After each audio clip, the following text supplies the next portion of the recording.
بہت ساری مائیں بچوں کو اچھی ریز کرنے کی کوشش تو کرتی ہیں، ان کو چاہیے کہ ان کے لیے دعائیں بھی کریں، اس لیے کہ ماں کی دعا اللہ تعالیٰ کے ہاں بہت جلدی قبول ہو جاتی ہے، بہت جلدی قبول ہوتی ہے۔ ایک نوجوان نبی علیہ السلام کی خدمت میں حاضر ہوئے، اے اللہ کے حبیب صلی اللہ علیہ وسلم، مجھ سے فلاں بڑا گناہ سرزد ہو گیا۔ نبی علیہ السلام نے فرمایا کہ جاؤ اپنی والدہ سے دعا کرواؤ، تمہاری والدہ کی دعا کی وجہ سے اللہ تمہارے گناہ کو معاف کر دیں گے۔ یعنی ماں کی دعا اتنی اہم کہ نبی علیہ السلام نے ان کو سکھایا کہ ماں سے دعا کرواؤ گے تو اللہ تمہارے اتنے بڑے گناہ کو بھی معاف فرما دیں گے۔ چنانچہ اندلس کے ایک بڑے عالم گزرے ہیں، بقی الدین ابن مخلد رحمۃ اللہ علیہ، وہ فرماتے ہیں کہ میں ایک دن اپنے اسٹڈی روم میں بیٹھا تھا، ایک نوجوان عورت آئی اور وہ زار و قطار رو رہی تھی۔ میں نے اس سے پوچھا کہ تمہارا کیا مسئلہ ہے؟ اس نے کہا کہ میرا بیٹا جو ہے جوان العمر تھا اور اس کو دشمن پکڑ کے لے گئے ہیں، اور اب وہ کہتے ہیں کہ اس کو اگر چھڑوانا ہے تو اتنے پیسے دو۔ میرا خاوند فوت ہو چکا ہے اور میں اکیلی ماں ہوں، تو اب میرے پاس اتنے پیسے نہیں کہ میں بچے کو چھڑوانے کے لیے پیسے دے سکوں۔ اب اس کی ایک ہی صورت ہے کہ یا تو میں اپنا گھر بیچوں، لیکن اگر میں گھر بیچ دوں گی تو میں پھر کرائے کے گھر میں کیسے رہوں گی، کیسے کرایہ کو پے کروں گی، اور اگر گھر نہیں بیچتی تو میرا بچہ چھوٹ کے نہیں آتا اور میں بچے کے بغیر بھی نہیں رہ سکتی، میرا دل بے قرار ہے۔ یہ بتا کے اس نے رونا شروع کر دیا۔ تو بقی الدین ابن مخلد رحمۃ اللہ فرماتے ہیں کہ میں نے جب اس کی بے قراری کو دیکھا تو میں نے کہا کہ اچھا پھر ایسے ہے کہ ہم آپ کے بچے کے لیے دعا تو کر سکتے ہیں نا، اگر پیسے کی ارینجمنٹ نہیں کر سکتے۔ اس نے کہا ہاں دعا تو کر سکتے ہیں۔ تو میں نے کہا کہ میں دعا کرتا ہوں اور آپ آمین کہنا۔ چنانچہ میں نے بچے کے لیے رو رو کے دعا کرنی شروع کر دی کہ اللہ اس کو دشمنوں سے نجات عطا فرما، اس کو آزادی عطا فرما، اور ماں بھی رو بھی رہی تھی اور ماں اس پر آمین آمین بھی کہہ رہی تھی۔ وہ کہتے ہیں کہ عجیب بات کہ اس کے بعد ماں کے دل کو تسلی ہو گئی اور وہ چلی گئی۔ ایک ہفتے کے بعد وہ اپنے اس نوجوان بیٹے کو لے کر میرے پاس آئی۔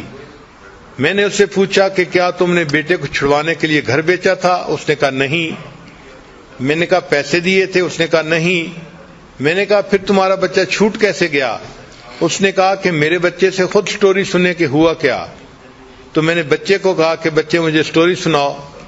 بچہ کہنے لگا کہ میں جیل میں تھا اور میرے پاؤں میں موٹی موٹی زنجیریں ڈالی گئی تھی لوہے کی، تو میں ایک دن بیٹھا ہوا تھا، اٹھ کے میں چلنے لگا تو میں نے دیکھا کہ زنجیر ٹوٹ کے نیچے گر گئی۔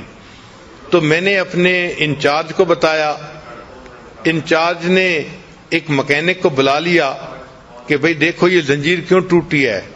تو مکینک حیران ہوا کہ ممکن ہی نہیں کہ یہ زنجیر ٹوٹ سکے، یہ اتنی موٹی اور اتنی مضبوط تھی اور لوہے کی تھی، یہ کیسے پاسبل ہوا کہ یہ ٹوٹ جائے۔ چنانچہ انہوں نے مجھے بلیم کیا کہ تم نے جان بوجھ کے اس کو توڑا ہے۔ تو میں نے کہا کہ بھئی میرے پاس کوئی چیز نہیں کہ میں اس کو توڑ سکوں، یہ خود بخود ٹوٹ گئی ہے۔ خیر اس زنجیر کو انہوں نے ریپیئر کروا دیا اور اس کا جو ٹوٹا ہوا پرزہ تھا اس کی جگہ انہوں نے نیا پرزہ اس میں ڈال دیا۔ کہتے ہیں کہ تھوڑی دیر کے بعد پھر میں اٹھ کے کسی کام کے لیے چلنے لگا تو میں نے دیکھا کہ وہ زنجیر پھر ٹوٹ گئی۔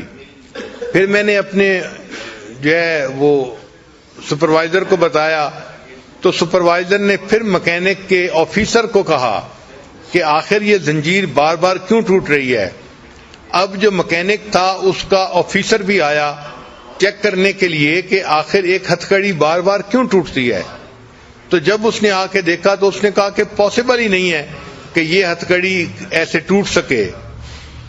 جب اس نے یہ کہا تو ان کا ایک سینئر ترین بندہ وہاں موجود تھا، وہ مجھ سے کہنے لگا کہ مجھے بتاؤ کہ تمہارے گھر میں تمہاری ماں ہے؟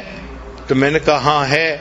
تو وہ کہنے لگا کہ مجھے لگتا ہے کہ تمہاری ماں تمہارے لیے دعائیں کر رہی ہے، اس وجہ سے تمہاری یہ زنجیر بار بار ٹوٹ جاتی ہے، اور اگر اللہ تمہاری زنجیر کو توڑ رہا ہے تو ہم کیوں تمہیں قید میں رکھیں، جاؤ ہم تمہیں آزاد کرتے ہیں۔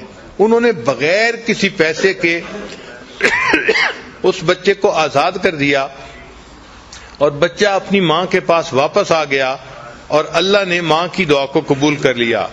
امام بخاری رحمۃ اللہ کے حالات میں لکھا ہے کہ بچپن میں ان کی آنکھوں کی بینائی زائل ہو گئی تھی، نابینا ہو گئے تھے، مگر ان کی والدہ نے اللہ سے دعا کی اور اللہ نے ان کی والدہ کی دعا پر ان کی بینائی کو دوبارہ عطا فرما دیا تھا۔